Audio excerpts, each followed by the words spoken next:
The month is officially over, and that means it's time for a wrap up.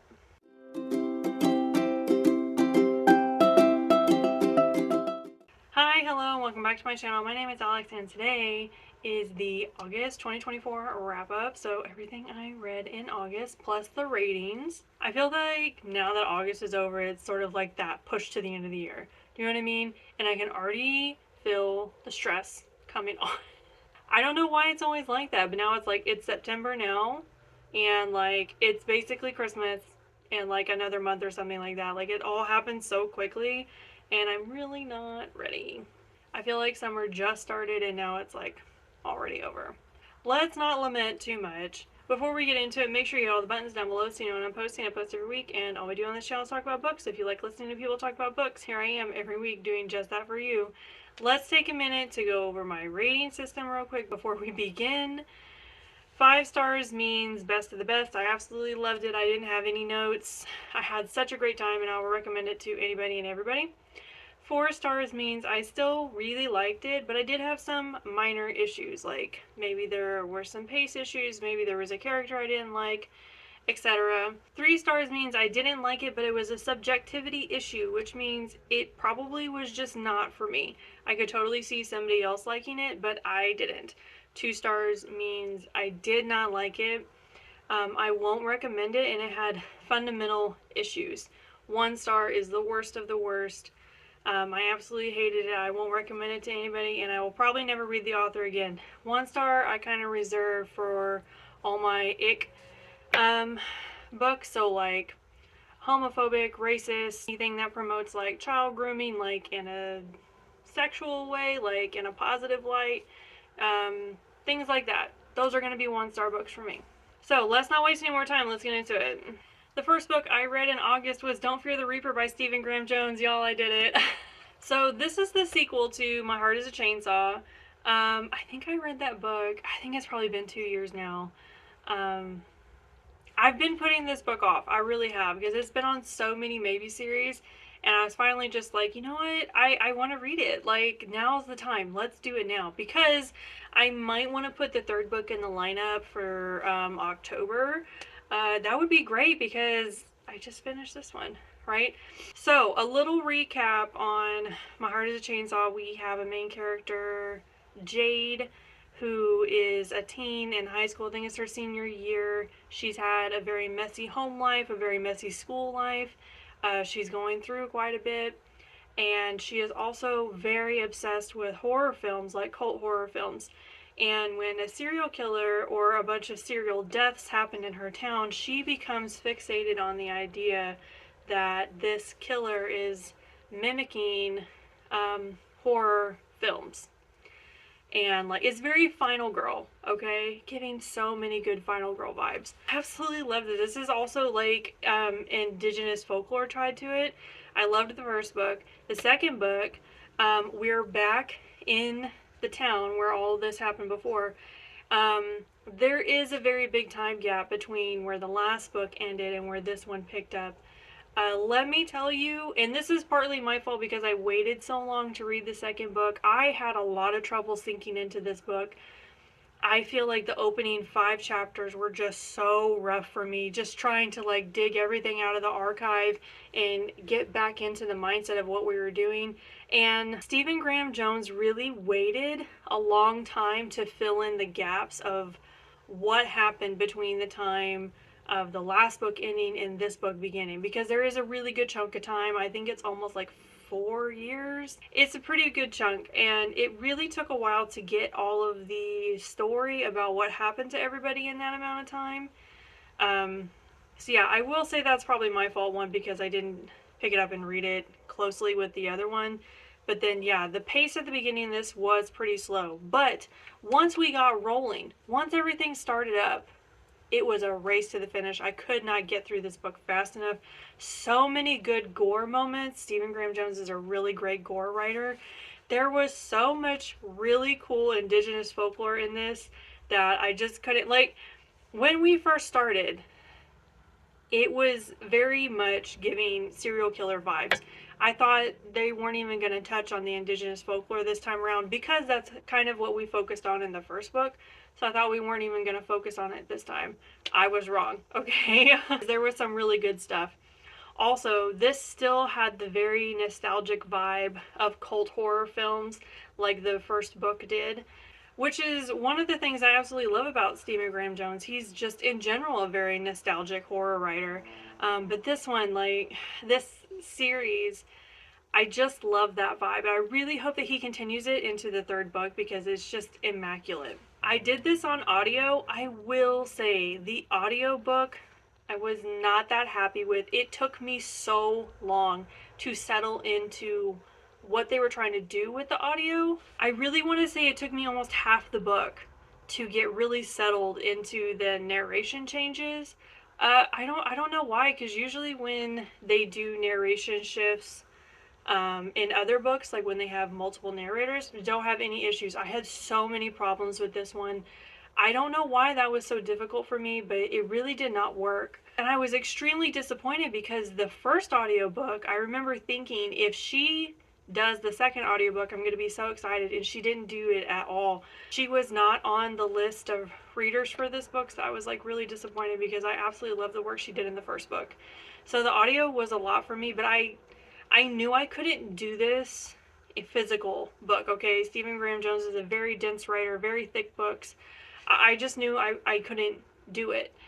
I wasn't going to have time. I wasn't going to have the patience. So I knew I had to do it on audio. Now, I did something that I don't normally do with this book, and I read the author's notes, or I did the audio author's notes, and it's narrated by Stephen Graham Jones himself. Y'all, I was crying through these author's notes.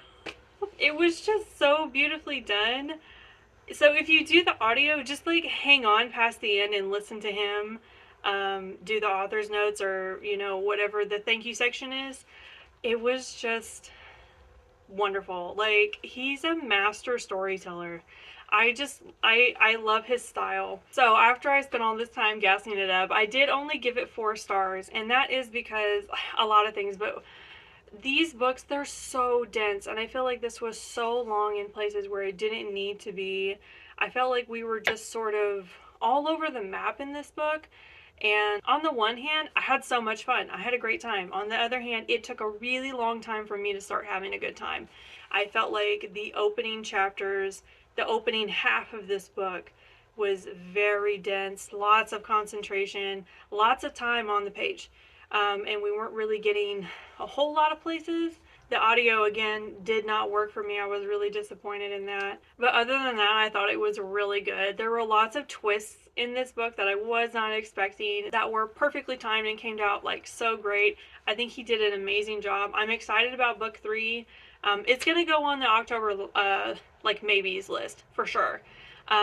Whether I read it in October or not, I mean, we'll see what the rest of the maybe series looks like, but I definitely had a good time. The next book I read in August was Hemlock Island by Kelley Armstrong. Okay, I did this one on audio too. This audio was fantastic. I absolutely loved the audio on this. I think they did multiple narrators too, and it really, really delivered. So let's do a little premise. So we have a female main character that is a guardian of her niece who is a teen, probably like 16, I think. And she is not so recently divorced, but the divorce was amicably sad. Okay, I don't think either one of them really wanted to split up, but that's just kind of how it happened. In the divorce, she ended up getting the island.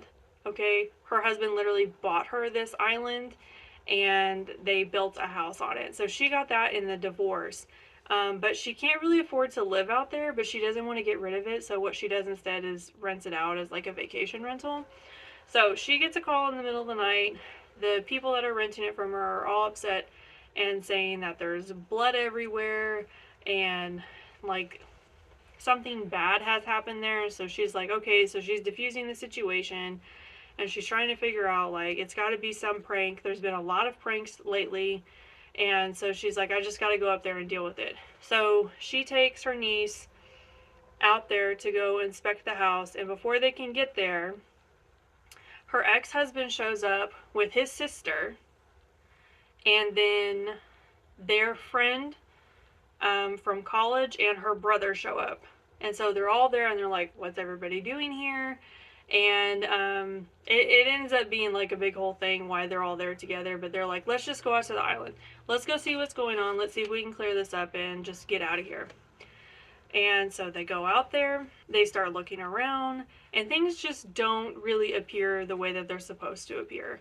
Like, they kind of chalk it up to people like playing pranks on them and things like that, and they're just like, okay, well, everything's fine, we'll deal with it in the morning. In the middle of the night, one of the friends ends up leaving the house. And when they go out to look for her, they realize that they can't get off the island. One, because a storm is coming, and two, because they literally don't have a way off anymore. And that's when the whole story starts to shift. So I'm not going to go into any more because I feel like that's already quite a bit. This is marketed as a horror book, okay? It literally says it in the premise that it's a horror book. All of the reviews are toting it as a horror book. And I will say it did have some horror elements in it. We spent so much time, like, the characters spent so much time trying to convince me and themselves that this was a thriller novel, for it to only end up being a horror novel, like, in the last quarter of the book. They were spending so much time trying to chalk it up that someone's on the island killing people. I know that sounds like a horror story, right? Like a serial murderer. But they weren't treating it that way. They were treating it more as like, people are playing pranks on us. This is what's going on. And so I sat there questioning almost the whole time. Is this a thriller novel? Like, I really thought maybe I had misread, went back and looked at the premise, went back and looked at the reviews. No, it's marketed as a horror novel. And then when I finally got far enough into it, I'm like, okay, now we're getting into the horror part. But we spent so much time, like, the characters spent so much time trying to convince themselves that nothing was wrong, that they weren't in any danger, that there was no horror-esque things happening. And then for it to just kind of, like, switch so late in the book, I was really surprised, and I didn't think it really worked because it took too long for me to realize that it was a horror novel as well, because I really was not getting the horror vibes. It wasn't laid on heavily enough for me until almost the end. I remember when I talked about this in the Maybe series, I was saying that, like, I was worried about the dynamics between all the people on the page. It's like, already in the premise, there's a lot of people, just like, and you're trying to, like, explain how they're all fitting together, and I worried that the dynamics from the premise were gonna, like, kind of mess up with the book. Yes and no, okay? Because the sort of strung out why everyone was there for a really long time, like how everybody was connected together and what was happening. This was also kind of added into the thriller aspect because there was a big secret that we were all trying to figure out basically the whole time, which that twist did turn out. And that's, if they had turned this into a thriller novel, it would have been epic because, like, the twist was so good. But they didn't, so let's not dwell on it. I feel like there was a little bit of a hang up because we were dealing with a lot of dynamics on the page just within these, like, couple people. But it was so quickly explained who everybody was to each other for the most part that it didn't really feel that bad. And like I said, I did do it on the audio, and having the audio narration really helped me pinpoint who was who. So it didn't trouble me as much as I thought it would. I ended up giving this 3 stars. I was pretty disappointed. The thing was, there were some really good gore moments. Some really great stuff happening on the page. They waited too long. Okay? They waited too long to really clue us in to what was going on. There was just so much anticipation that it was almost like, this is getting silly. Do you know what I mean? And then when the big reveal came about what was going on, it felt silly. A little bit. Because I think they probably could have gone, well, I mean, they could have gone a couple different ways with the story in general. But if they wanted that to be the underlying story, it needed to be brought in gradually, way sooner. Like, I feel like they waited way too long to kind of, like, throw this idea in there, and it just didn't make as much sense as I think Armstrong was hoping it would. It wasn't something that could be pulled off in a twist. It needed to be just gradually introduced and, like, slowly wormed into your brain until it was like, yeah, that makes perfect sense. And that's not what happened. So yeah, I think the dynamics on the page were really good. There were thrilling moments. There were some exciting moments, and I do think that the storyline was good. I think it was executed poorly, and the gore was really good. There were some really good nasty moments in this book that I enjoyed. So yeah, 3 stars. I think it could have been better. The next book I read in August was Near the Bone by Christina Henry. Okay, I was super excited about this book, and I had just finished Hemlock Island, and I was like, okay, Christina Henry has never let me down. And I had the physical book, and I was planning on reading it, but then a lot of things came up, so I did the audio. The audio is horrible. Please don't listen to it on audio. It was terrible. Like, I thought that I hated this book. I literally thought I hated this book. And then about halfway through, I gave up on the audio and I started reading it. And the book just like changed for me. All of a sudden it was good because the audio was really ruining this book. Okay. I don't know. She was doing too much. Do you know what I mean? She really was. Let's get into the premise. Okay. So we have a female main character that is in a very secluded cabin with her husband. They live very off grid. They don't have running water. They live in like a one-room cabin type thing. They hunt their own food, etc. She goes out to check traps one day and she finds a mutilated rabbit, which is very abnormal. One, because the rabbit is just sitting there, like whatever killed it didn't take it. And two, it was killed in such a way that was not normal for the wildlife in that area. So she goes back and tells her husband, and her husband berates her for being late. And then he decides to investigate. And upon the investigation, they find out that they're dealing with something that is probably not normal. As they're trying to figure out what this thing is and they're looking for it, they stumble upon a man, which this was the first time this woman had seen a man since she'd come to live at the cabin with her husband. Her husband is significantly older than her, and she knows how her husband gets when he sees people and when people see her.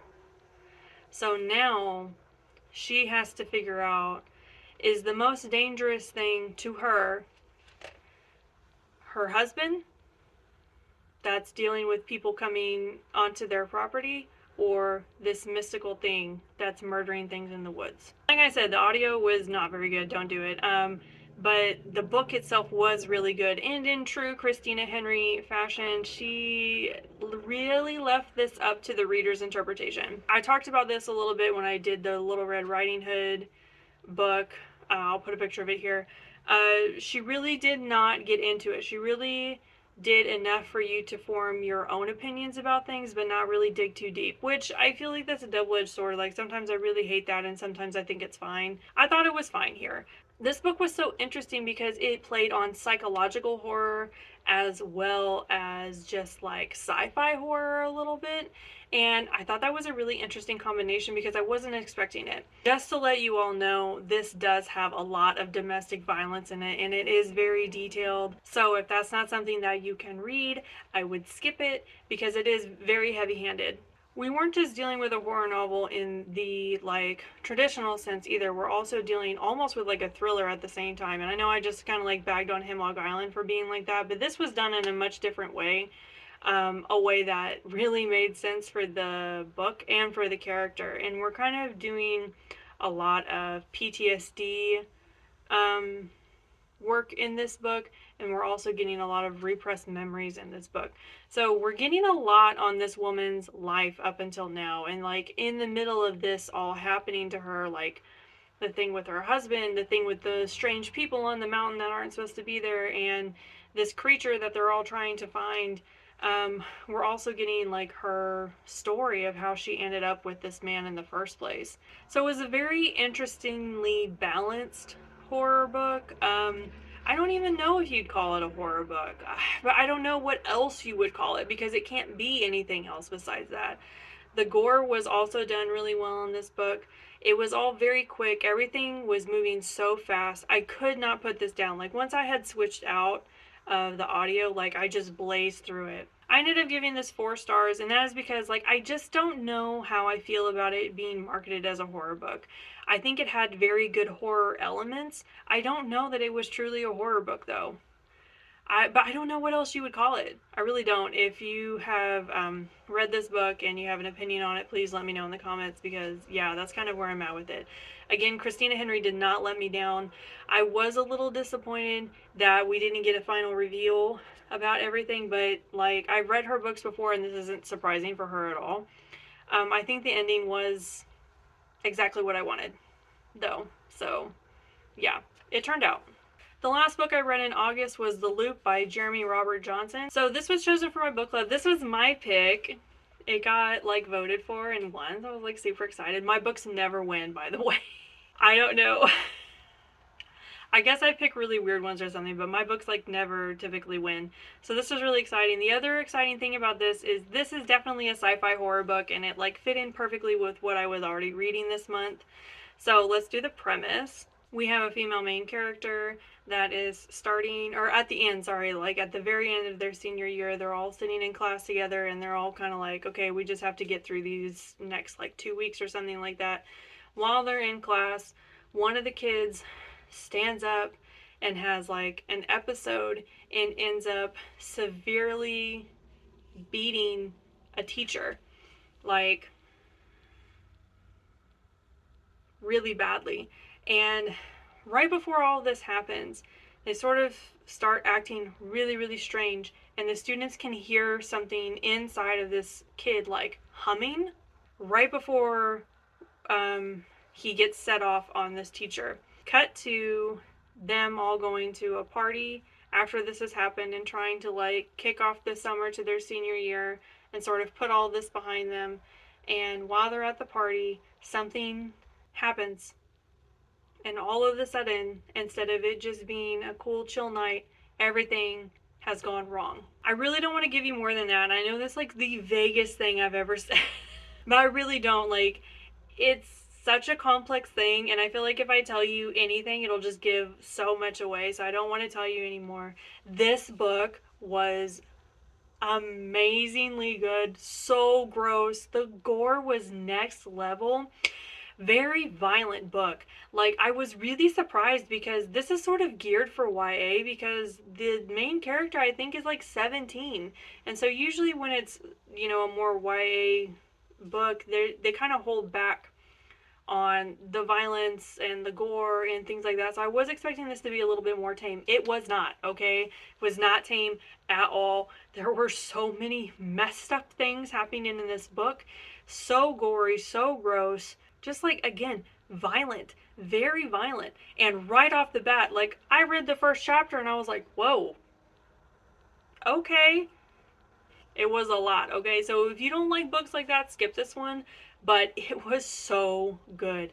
To give you kind of, like, an idea of what we're looking at, like, in terms of, like, genres or, like, ideas of what this book was like, Stranger Things did pop up a lot. Like, people were saying that it felt like Stranger Things. I will say that. They really did have that vibe to it. But more like the later ones, not the early ones. Getting a lot of, like, government overreach, government experiment type vibes. Also getting alien vibes, like the movie Aliens. Also just, like, overnight apocalypse type stuff happening there. Conspiracy theories. So much. Like, there was so much happening in this book, and it all, like, clicked together so well. Was so impressed with this book. Like, I don't know what I was expecting. Like, the premise sounded really cool, and I was like, okay, yeah, this could be cool. It blew me away. I really was not ready for what was gonna happen in this book. And the ending, it was perfect, okay? Like, it really was. Because if it had ended any other way, I would have been really upset, because it wouldn't have been realistic. I think the ending was done perfectly. I loved the characters on the page. It was so much. Like, it was a wild ride from start to finish. So, like, I was reading it, and then I would do the audio for a little bit, and then I would read it again. The audio was really well done. I liked it. I think the voice acting was really good. Like, there's a lot of cool visuals in the book, like with the way that they break up the formatting. And so that kind of adds an element to it too. But yeah, I think either one of them worked really well. They both worked pretty well for me. I ended up giving this 5 stars because it just absolutely delivered way beyond what I was expecting.